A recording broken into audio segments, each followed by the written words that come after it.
तो इस वीडियो में देखेंगे मैथ का, जो आपका बिहार बोर्ड का 10th का जो मैथ का जो सब्जेक्ट है, मैथ सब्जेक्ट, उसके बारे में जानेंगे कि उससे सवाल कितना आपको कहाँ से पूछा जाता है और कौन कौन चैप्टर आपको यानी पहले पढ़ना चाहिए और कौन चैप्टर नहीं पहले पढ़ना चाहिए, है ना, उसके बारे में देखेंगे। ठीक है। तो चलिए जानते हैं कि आखिर कौन कौन चैप्टर आपके ज़्यादा महत्वपूर्ण है और कौन कम महत्वपूर्ण है ना। तो सभी को देखते हैं। और हाँ, इससे पहले हम इतिहास की यानी हिस्ट्री का चैप्टर 1 का यूरोप में राष्ट्रवाद, उसका जो है सॉल्यूशन कराया है, यानी उसको हम पढ़ा दिए हैं। और वीडियो के डिस्क्रिप्शन में लिंक दे देंगे, वहाँ से उस वीडियो को देख लीजिएगा। और अभी तक आप नहीं देखे तो एक बार देखने के बाद आपको पता चल जाएगा कि यानी इतिहास को कैसे पढ़ना चाहिए। ठीक है, उस वीडियो को ज़रूर देखिएगा। चलिए, तो यहाँ पर हम आपको बताते हैं कि आखिर में कौन सा चैप्टर आप यानी कि कौन यहाँ पे लिख दिए है कि 10th का मैथ एनसीईआरटी चैप्टर 1, है ना। एनसीईआरटी बिहार बोर्ड कहता है कि हमारा जब एग्ज़ाम देने आओ तो एनसीईआरटी बुक पढ़ के ही आना, क्योंकि बिहार बोर्ड का जो है सिलेबस है एनसीईआरटी पैटर्न है, यानी एनसीईआरटी पैटर्न पर ही वह सवाल पूछता है, यानी कि पूछते हैं। एनसीईआरटी जो विद्यार्थी पढ़ के जाते हैं उसके लिए बहुत ही अच्छे होते हैं। ठीक है, एनसीईआरटी ही आपको पढ़ना चाहिए हमारे ख्याल से। ठीक है, हमारा जो सजेशन है, हमारा अपना मानना है कि एनसीईआरटी पढ़ना चाहिए विद्यार्थी को। ठीक है, तो अच्छा रहेगा। उसके बाद एनसीईआरटी का बुक आपका खरीद लेना है जहाँ मार्केट में आपको मोटा मोटी 100 या 200 के आसपास में, उसे कम में भी दे सकता है। ठीक है, तो वो आप देख लीजिए कितना में देता है मार्केट में। ठीक है, अब इसमें जानते हैं कि आखिर मैथ में अगर आप मैथ पढ़ने जा रहे हैं तो मैथ में कौन कौन सा पार्ट होता है, कौन पार्ट आपको कितना नंबर के होता है, कौन पार्ट कितना मतलब कि ज़्यादा महत्वपूर्ण है, ये सब देखेंगे। तो देखिए, हम को बताते हैं मैथ में 2 पार्ट होता है।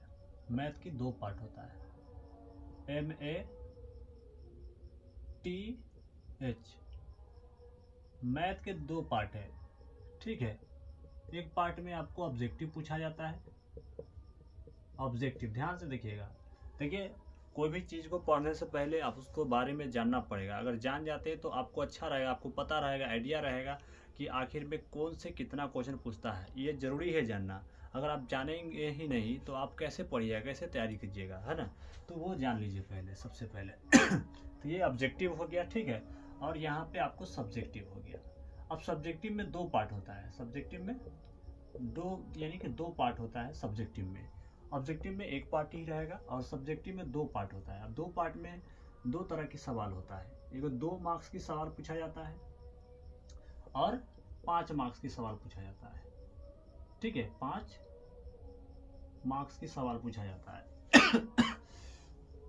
तो देखिए, ऑब्जेक्टिव का सिंपल ऑब्जेक्टिव का मतलब क्या होता है, जिसमें 1 मार्क्स वाला सवाल पूछा जाएगा। क्या 1 मार्क्स वाला सवाल पूछा जाएगा, यानी 1 मार्क्स की सवाल पूछा जाएगा इसमें। और इसमें 2 मार्क्स की सवाल पूछा जाएगा। 2 मार्क्स की सवाल कितना पूछा। अच्छा, पहले इसमें समझते हैं कि ऑब्जेक्टिव में 1 मार्क्स वाला सवाल कितना पूछा जाता है। तो देखिए, आपसे 100 क्वेश्चन दिया जाता है आपको। ठीक है, और वो मार्कशीट भी दिया जाता है। 100 क्वेश्चन में से आपको 50 क्वेश्चन कहीं से बना सकते हैं। कहने का मतलब यह है कि आपको ओ मार्क्स यानी क्वेश्चन मिला है। ठीक है, ये क्वेश्चन मिला और इसमें 100 तक नंबर लिखा हुआ है। कितना, 1 से लेके 100 तक के पूरा नंबर है। और 1 से 100 तक में से आप 1 से 100 तक में से कहीं से 50 क्वेश्चन बना सकते हैं, है ना। कहीं से 50 क्वेश्चन आपको बनाना है, 50 से ज़्यादा नहीं बनाना है। अगर 50 से ज़्यादा आप बनाते हैं तो आपको कंप्यूटर जहाँ पर 50 पूरेगा काउंटिंग में, वहीं पर वो कंप्यूटर जाके रोक देगा। उससे आगे के नंबर आपको नहीं चेक करेगा। ठीक है, तो इसलिए आप ये बात को बहुत ही यानी महत्वपूर्णता से ध्यान रखिएगा कि 1 से 50 तक यानी 1 से 100 तक में आप 50 क्वेश्चन कहीं से बना सकते हैं। ठीक है, तो इस बात को ध्यान रखिएगा। ठीक है, ये सवाल बहुत ही आपको महत्वपूर्ण था, यानी कि ये आपको याद रखना बहुत ज़रूरी है। तो इसमें आपको 100 क्वेश्चन पूछा जाता है, जो विद्यार्थी को 50 क्वेश्चन बनाना होता है। कितना, 50 क्वेश्चन आपको बनाना है। कितना, 50 क्वेश्चन बनाना है। ठीक है, 50 क्वेश्चन बनाना है, 50 से ज़्यादा नहीं बनेगा, ये बात ध्यान रखिएगा। अब इसमें बात है कि 2 मार्क्स वाला सवाल कितना पूछा जाता है। तो देखिए, 2 मार्क्स वाला सवाल आपको 30 पूछा जाता है। कितना, 30 क्वेश्चन आपसे पूछा जाता है 2 मार्क्स वाला, लेकिन इसमें विद्यार्थी को जो बनाना होता है 15 क्वेश्चन बनाना होता है, यानी अधिया, यानी 30 के आधा क्वेश्चन, यानी 30 के आधा कितना होता है 15। अब विद्यार्थी को ये समझना है कि 30 गो में से आपको कोई 15 क्वेश्चन बना देना है 2 मार्क्स वाला, ठीक है। उसके बाद 5 मार्क्स वाला सवाल जो बिहार बोर्ड पूछता है, ठीक है। आपको साउंड थोड़ा कम मिल रहा होगा क्योंकि माइक नहीं लगाया है आज, ठीक है ना, तो चलिए माइनस कीजिएगा। देखिए इसमें उसके बाद 5 मार्क्स वाला सवाल जो है आपका 8 पूछा जाता है बिहार बोर्ड की तरफ से, 8 क्वेश्चन पूछा जाता है 5 मार्क्स वाला, जिसमें आपको 4 का जवाब देना होता है। कितना के 4 क्वेश्चन की जवाब देनी होती है। 4 क्वेश्चन, 8 में से 4 क्वेश्चन कोई भी आप बना सकते हैं, ठीक है। तो ये आप समझ लिए कि आपको बिहार बोर्ड किस तरह से कितना क्वेश्चन पूछा जाता है, ठीक है। ये आपको आइडिया लग गया है ना। और ये जानना भी आपको ज़रूरी है। अगर आप पढ़ेंगे, यानी कि जब कोई कोचिंग पढ़िएगा, चाहे ऑनलाइन पढ़िएगा, जैसे भी पढ़िएगा, तो आपसे पूछा जाएगा कि किससे कितना पूछता है सवाल, तक कि आप बता नहीं पाएंगे। तो ये आपको ज़रूरी है याद रखना, ठीक है। तो ये आपको हम बता दिए। अब बात करते हैं कि इसमें आखिर चैप्टर कितना तक होता है, यानी एनसीईआरटी जब हम बुक लेंगे तो उसमें चैप्टर कितना तक होता है। चलिए इसको हम देखिए, इसमें बताते हैं कि आपको जो बुक लीजिएगा ना, जो बुक एनसीईआरटी की जो बुक लीजिएगा मैथ के, इसका मैथ के जो बुक लीजिएगा, उसमें आपका चैप्टर की बात करें तो पूरा 1 से लेके 15 चैप्टर होता है। कितना? 1 से लेके 15 चैप्टर होता है। 1 से 15 चैप्टर होता है। ये आपको 15 चैप्टर पढ़ना है, ठीक है। 15 चैप्टर आपको पढ़ना होता है, ठीक है। तो ये 15 चैप्टर में मतलब कि सभी चैप्टर को आपको पढ़ना, यानी सिलेबस को आपको पूरा पूर्णतः पढ़ना है, ठीक है। अगर आपका ड्रीम है कि 100/100 मैथ में आए तो आप बिल्कुल ला सकते हैं। इनमें कोई संकोच की बात नहीं, कोई डर की बात नहीं है, आप बिल्कुल ला सकते हैं। बस हम जो पढ़ाएंगे, जिस तरह बताएंगे, उस तरह अगर आप करते हैं तो बिल्कुल 110% आप 100/100 ला सकते हैं। इसमें कोई शक की बात नहीं है, ठीक है। अब बात करते हैं कि इसमें पहले कौन सा चैप्टर पढ़ा जाए, है ना। तो देखिए, ये सभी अपने शिक्षक महोदय अपना अपना हिसाब से पढ़ाते हैं, जो चैप्टर उनके ऊपर है ना डिपेंड करता है, सब टीचर के ऊपर डिपेंड करता है। तो पहले इसको हम हटाते हैं। ये बात तो आप समझ गए है ना, इसको हटा देते हैं। अब यहाँ पे बात करते हैं कि चैप्टर इसमें कौन कौन सा होता है, ठीक है। चैप्टर के नाम हम यहाँ पे लिखते हैं, चैप्टर नेम, है ना। ये सभी चैप्टर नेम लिख रहे हैं यहाँ पर, चैप्टर नेम नहीं, चैप्टर का नाम, ठीक है। चैप्टर का नाम लिख रहे हैं यहाँ पर। देखिए पहला चैप्टर की हम बात करते हैं इसमें, तो इसमें पहला चैप्टर होता है वास्तविक संख्या। कौन होता है? वास्तविक संख्या होता है, ठीक है। ये जानना जरूरी है आपका, वास्तविक संख्या होता है। दूसरा चैप्टर की बात करते तो बहुपद होता है, ठीक है, बहुपद होता है, ठीक है। तीसरा की बात करते हैं तो बहुपद की बात द्विघात समीकरण होता है। द्विघात बहुपद में तो वही आ गया ना, वो आ गया, ठीक है। उसके बाद तीसरा चैप्टर होता है वास्तविक संख्या, बहुपद हो गया। उसके बाद इसमें बहुपद में आपको पढ़ लिए दो वाला। उसके बाद यहाँ पे जो बहुपद में होता है, आपको एक मिनट रुकिएगा।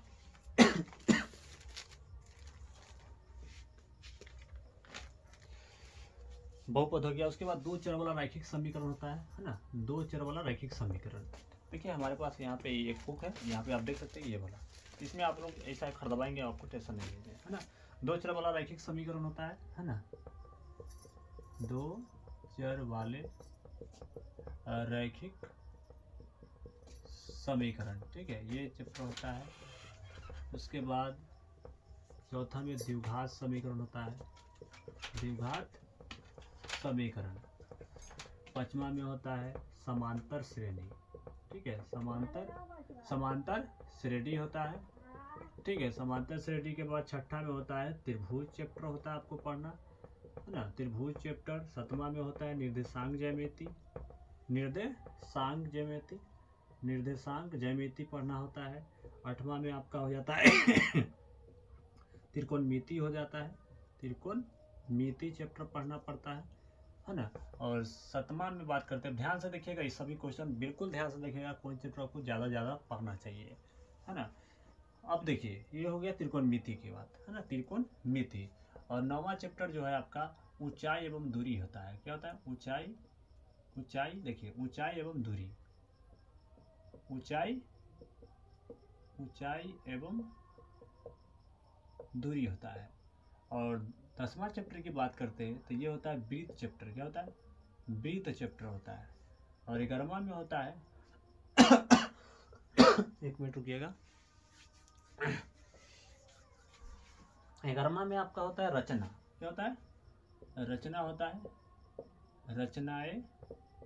और 12वां में आपका होता है वृत्त से संबंधित क्षेत्रफल होता है। क्या होता है? वृत्त से संबंधित क्षेत्रफल होता है। हाँ, वृत्त से संबंधित क्षेत्रफल होता है। और 13वां चैप्टर जो आपका है आयतन वाला होता है। ठीक है, पृष्ठीय क्षेत्रफल और आयतन। पृष्ठीय क्षेत्रफल एवं आयतन। ठीक है, आयतन होता है। और 14वां चैप्टर जो आपका होता है प्रायिकता होता है, सॉरी सांख्यिकी होता है, सांख्यिकी। ठीक है, सांख्यिकी होता है, सांख्यिकी। ठीक है। और 15वां में होता है प्रायिकता चैप्टर। ठीक है, 15वां में होता है प्रायिकता चैप्टर होता है। ठीक है, तो ये सभी चैप्टर आपको होते हैं। एक मिनट रुकिएगा लाइन पे। तो चलिए इसमें देखिएगा, तो ये प्रायिकता ये 15 चैप्टर हम आपको यहाँ पे लिख दिए। ठीक है। तो ये सभी चैप्टर आपको पढ़ना है, जो आपका पूरा फुल सिलेबस है। ये फुल सिलेबस मैथ की फुल सिलेबस है ना, फुल सिलेबस आपको पूरा कंप्लीट पढ़ना है। अगर आपको मैट्रिक में 100/100 का आपका ड्रीम है, तो हम कहते हैं आप आंख बंद करके NCERT बुक पढ़ लीजिए, दूसरा किताब के चक्कर में ना भटकिए। हमारा मानना है आप सिर्फ NCERT पढ़िए, इसके अलावा कोई 10th की बुक नहीं पढ़ना है, आपको सिर्फ इसको पढ़ना है और बिल्कुल 100/100 ला सकते हैं, में कोई शक की बात नहीं है। ठीक है, क्योंकि बिहार बोर्ड जो है यही NCERT बुक से ही क्वेश्चन सेट करता है। और मैं इस दावा के साथ मैं क्यों बोल रहा हूँ, क्योंकि मैं लमसम मेरा जो है एक्सपीरियंस लमसम में हम जो है यहाँ पे यानी 6-7 साल से हम पढ़ा रहे हैं। ठीक है, तो मेरा एक्सपीरियंस है, अनुभव है। ठीक है। तो आप मानिए इस बात को। तो ये आपका रहा डाटा। अब बात है कि हम जो अभी पढ़ाएंगे, अभी जो चैप्टर हम पढ़ाने वाले हैं, उस चैप्टर होगा हमारा वास्तविक संख्या।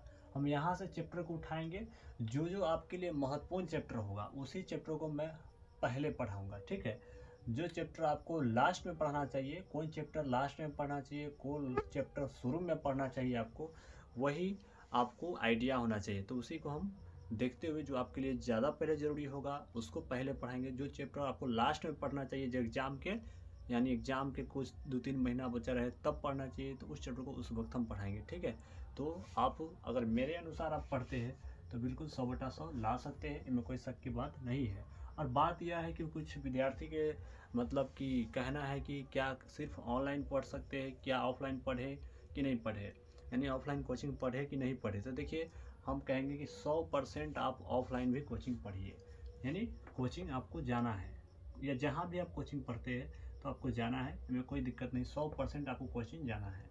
ठीक है, कोचिंग से क्या होगा कि आपको जो भी होगा कंपटीशन आपको पता चलेगा कि इसमें कौन लड़का कितना बना पाता है ना। ऑनलाइन में क्या होता है कि आप सिर्फ ऑनलाइन पढ़ेंगे, आपको कंपटीशन पता ही नहीं चलेगा, है ना। तो इसलिए आपको कोचिंग जाना बहुत ज़रूरी है। ठीक है, कोचिंग भी साथ में जाइए और आप ऑनलाइन भी देखिए, कोई दिक्कत नहीं। ठीक है, ये ध्यान रखिएगा। अब बात है कि हम पहला चैप्टर आपको पढ़ाएंगे। चलिए अब इसको हम पूरा को मिटाते हैं, पहला चैप्टर के बारे में अब हम पढ़ाते हैं। पहला चैप्टर से आगे आखिर सवाल कितना आता है बिहार बोर्ड लगा के, ये सवाल आता है ना, यानी विद्यार्थी की ये सवाल आता है कि आखिर बिहार बोर्ड में वास्तविक संख्या जो चैप्टर है हमारा, उससे कितना सवाल पूछा जाता है। तो हम आपको बताते हैं कि कितना सवाल इससे पूछा जाता है। आपका देखिए, वास्तविक संख्या जो चैप्टर है ना आपका, इससे सवाल की बात करते हैं तो आपको ऑब्जेक्टिव की बात करें तो 10 से यानी मैक्सिमम 10 से 12 ऑब्जेक्टिव क्वेश्चन पूछा जाता है। ठीक है, ऑब्जेक्टिव। देखिए ये नंबर जो है, ये नंबर घट बढ़ हो सकता है। ठीक है, एग्जैक्ट नहीं, क्योंकि हर साल अलग अलग तरीक़ा से पूछते हैं। तो हम मैक्सिमम की बात करते हैं, यानी मिनिमम, यानी कि 10 से 12 क्वेश्चन आपको ऑब्जेक्टिव पूछा जाता है। इस नंबर घट बढ़ भी हो सकता है। और बात करते हैं कि 2 मार्क्स वाला सवाल पूछा जाता है इससे। 2 मार्क्स वाला सवाल कभी कभी आपको 3 भी पूछ लिया जाता है, 2 भी पूछा जाता है, तो ये भी नंबर घट बढ़ हो सकता है। तो अगर देखा जाए मिला के, कुल मिला के, तो 13 नंबर, सॉरी 12 3 15 नंबर इस चैप्टर की महत्वपूर्णता है ना। ऐसे देखा जाए तो ऐसे मान लेते हैं 12 से 15 नंबर इस चैप्टर की महत्वपूर्णता है ऐसे, ठीक है।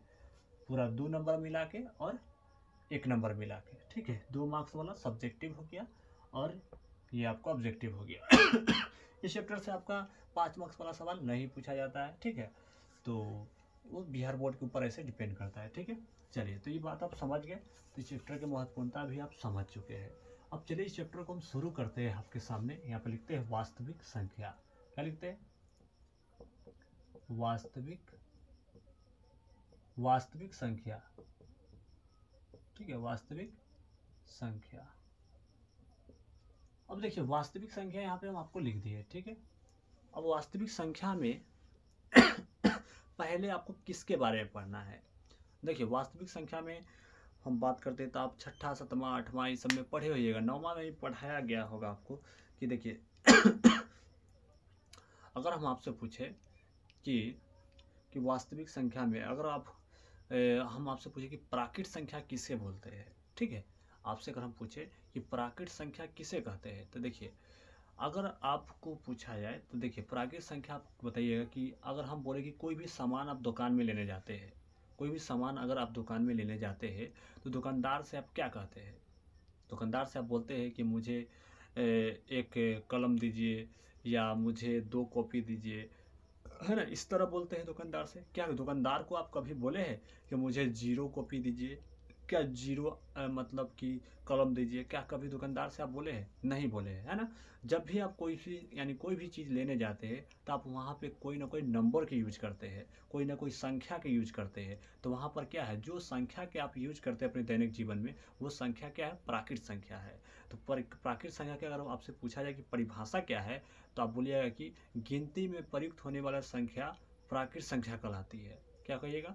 गिनती में प्रयुक्त होने वाला संख्या प्राकृत संख्या कहलाती है, ठीक है। चाहे गिनती में प्रयोग करने वाला संख्या को प्राकृत संख्या कहते हैं, या गिनती में प्रयुक्त होने वाला संख्या को प्राकृत संख्या कहते हैं। ऐसा भी आप लिख सकते हैं। यहाँ पे प्राकृत संख्या परिभाषा निकल के आ गया क्या? तो प्राकृत संख्या कहाँ से शुरू होगा? 1 से शुरू होता है ना। 1 से अनंत तक जाएगी। ध्यान लिख देते हैं, एकदम कॉपी में अच्छा से नोट बना के लिखिएगा। प्राकृत संख्या, ठीक है। प्राकृत संख्या किसको बोलिएगा? तो गिनती में प्रयुक्त होने वाली संख्या को प्राकृत संख्या कहते हैं। आप लिख देते हैं गिनती में प्रयुक्त होने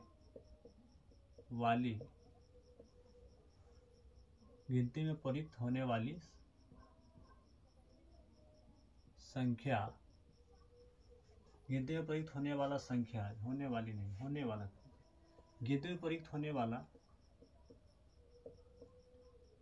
वाली ही सही होगा, होने वाला बेकार लग रहा है ना। गिनती में प्रयुक्त होने वाली संख्या को, गिनती में प्रयुक्त होने वाली संख्या को प्राकृत संख्या कहते हैं। अब देखिए इसका परिभाषा और भी हो सकता है। हम ऐसे भी बोल सकते हैं कि गिनती में प्रयोग होने वाला संख्या प्राकृत संख्या कहलाता है, ऐसे भी आप बोल सकते हैं, ठीक है। तो ये आपका सभी परिभाषा, हर शिक्षक महोदय अलग अलग तरीका से इसका परिभाषा को लिखाते हैं, तो वो सभी जगह पे अपने सही है, ठीक है ना। तो ये हो गया। अब गिनती में प्रयुक्त होने वाला संख्या या गिनती में प्रयुक्त होने वाली संख्या, चाहे होने वाला संख्या प्राकृत संख्या कहलाता है, ठीक है। गिनती में प्रयुक्त होने वाला संख्या को प्राकृत संख्या कहते हैं। वाला ही कर दीजिए, वाली थोड़ा ठीक नहीं लगा, ठीक है। चलिए अब यहाँ पे देखते हैं जैसे लिखते हैं। अब एग्जांपल देते हैं आपको कि आखिर प्राकृत संख्या कैसे है। तो देखिए गिनती में प्रयुक्त संख्या पहले 1 नंबर होगा, 2 होगा, 3 होगा, डॉट डॉट अनंत तक जाएगी। तो ये हमारा क्या है? नंबर प्राकृत संख्या। ये हमारा अनंत को दर्शाता है, ठीक है ना। इस तरह को जो हम सिंबल दिए अनंत के दर्शाता है। तो यहाँ पे सवाल, यहाँ पे समझ में आपको आ जाना चाहिए कि प्राकृत संख्या किसे कहते हैं। तो गिनती में प्रयुक्त होने वाला संख्या को प्राकृत संख्या कहते हैं।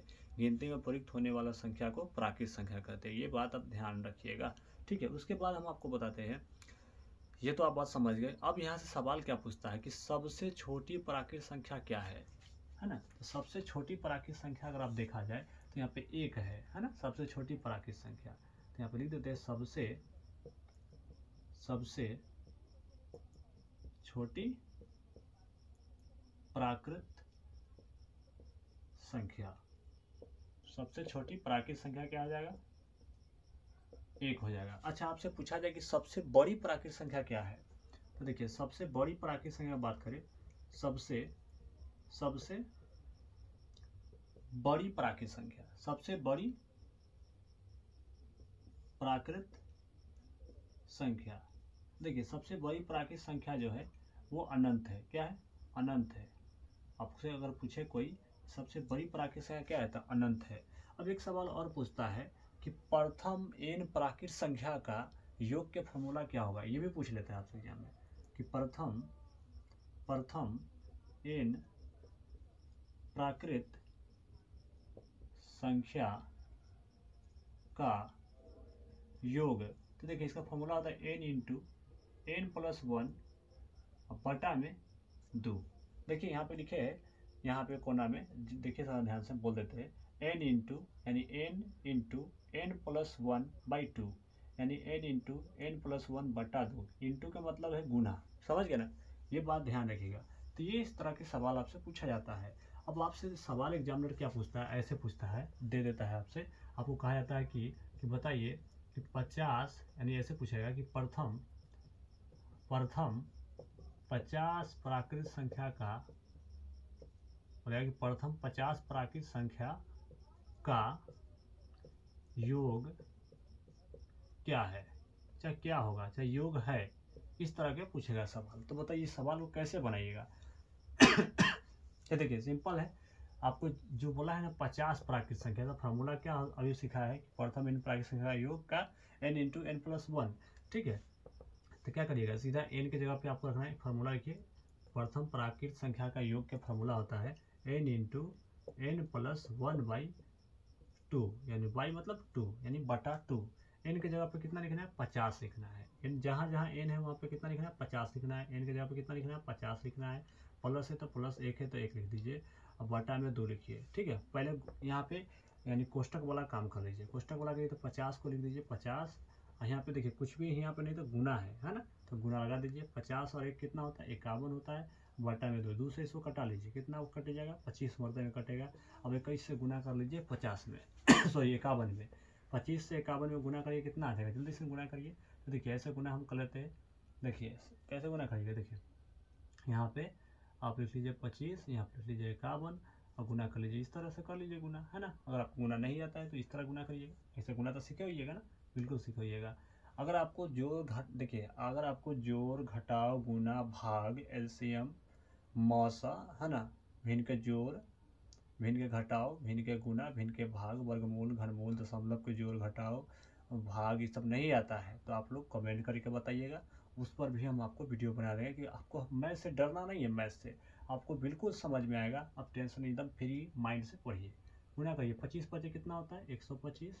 ये गुना करने का हमारा तरीका है ना, 25 25 125। यहाँ पे 25 को जोड़ दीजिए, कितना आ जाएगा, 5 5 2 7 और 12, 1275 इसका उत्तर आ रहा है। आप लोग गुना करके देखिए कितना आ रहा है। ठीक है ना, हम गुना किए 25 25 125, यहाँ पे एक जीरो तो जीरो लिख दिए, और 25 को हम फिर से यहाँ रख दीजिए तो 5 रखे, 5 2 7, 1275 मेरा आ रहा है। आप लोग बताइएगा कमेंट करके क्या आपको उत्तर आया है इसका। ठीक है, तो यहाँ पर ही इसको सीख गए। ठीक है, और आज इस कैमरा हम नहीं लगा है इसलिए इस वीडियो को इसी पे एंड करते हैं। कल हम कैमरा करें, माइक नहीं लगा है, इसके कारण आपको साउंड थोड़ा कम मिल रहा हो, इसीलिए इसी पे एंड करते हैं इस वीडियो को। नेक्स्ट वीडियो में हम माइक के साथ आएंगे तो आपको ज़्यादा समझ में यानी कि सुनाई देगा बात को, तो अच्छा रहेगा। ठीक है, तो इसी पे एंड करते हैं, और इसका प्ले लिस्ट हम बना देंगे मैथ के, उसमें आप जाके देख लीजिएगा। ठीक है, फिर हमारा सेकेंड वीडियो यानी पार्ट 2 वीडियो का इंतजार कीजिए, आपको आ रहा है। इस वीडियो को कैसा लगा है आप लोग ज़रूर बताइएगा। ठीक है, चलिए तो इसी पे एंड करते हैं, धन्यवाद।